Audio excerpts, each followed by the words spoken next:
to recover my voice here. Yeah. Hi, guys. How you doing? Yeah, anybody who's here that's got explosive skill set, we'd love to develop them.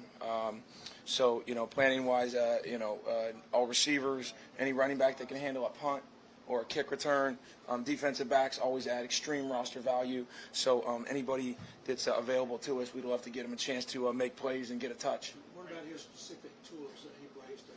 Yeah, I think everybody here is familiar in Houston with specific Tank Dell, but young, twitchy, and fast players. So the ability to stretch and cut in space as a ball carrier, post catch, etc. So if he's able to contribute that for us, that'd be great.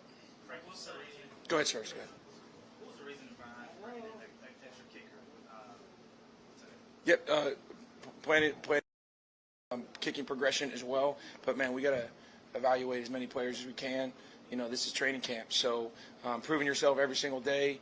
Much competition we can bring to the entire roster. Doesn't matter what you are, what position you are, the better. Is the way I see it. And so excited for Jake Bates, a local kid, and see what he can do. Frank, Go ahead. Also with Andy Kerber's to kind of manage workload, does that help that as well? No, everybody's got their progressions that they build in, whether it's a quarterback's throwing motion or whether it's the amount of high speed you want to hit from spring to your summer training on your own to training camp, and then whether it's a Wednesday, Thursday, or Friday in season. Everybody's got their progression, so nothing more than that. Say it again. Big leg too, right? Who's that? Jake. Yeah, strong leg. Frank, personally, what was it like for you to see John Metchie back out here? Yeah, obviously, all of us have hurdles in life, some easier than others, and, probably nothing in my life to compare to him. So for a good human being, that is special, and proud and happy for him. And hopefully his rear view mirror on a lot of that stuff, and now he gets to play some football and enjoy the things that he's so good at in life. So proud for him, and excited for the opportunity and road ahead for him. Another win for you as well, correct? Yeah, of course. Yes, pulling for him. Frank, you have Desmond King back for a third year. When you look at what he's done on the punt return, is it more so his job to lose, or is it more so someone else's job? Yeah, that's a wording question. I would say, hey, I got 90 guys, and as the roster sorts itself out, we'll see who's available for us when we get towards September. But every single person here, their skill sets, they got to show and prove themselves every day, man. So a little bit of a bland answer for you. Got to do that. That's unfortunately, that's the reality of our business. We have to prove ourselves every day. And you're in training camp, third day of 3 practices in a row, second day in pads in a row. Man, you gotta fight every single rep you get. Doesn't matter what position you're playing or what you're being asked to do. What do you like about a guy like Xavier Valade? Say it one more time. What do you like about a guy like Valade? You said validate? Yeah, Valade. Yeah. Anybody that has a developmental skill set.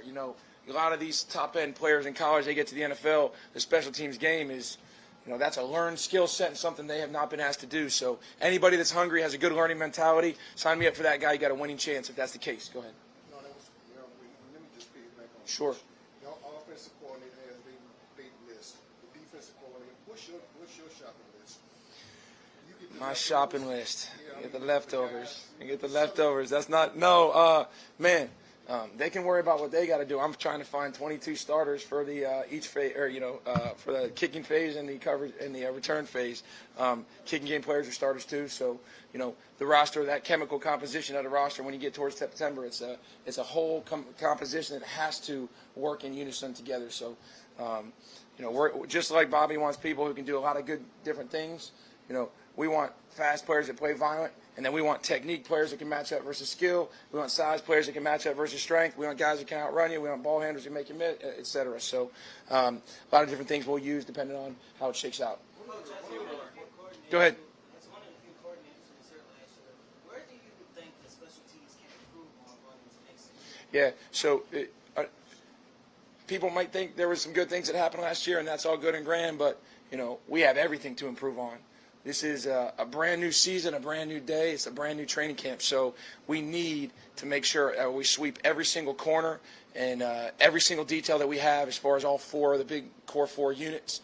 As far as the returning amount of players that had played in the kicking game last year, maybe that does carry over to the season. Maybe it doesn't. We'll see how that part shakes out. But man, just generally speaking, I talked about it, when we did the first presser in spring there.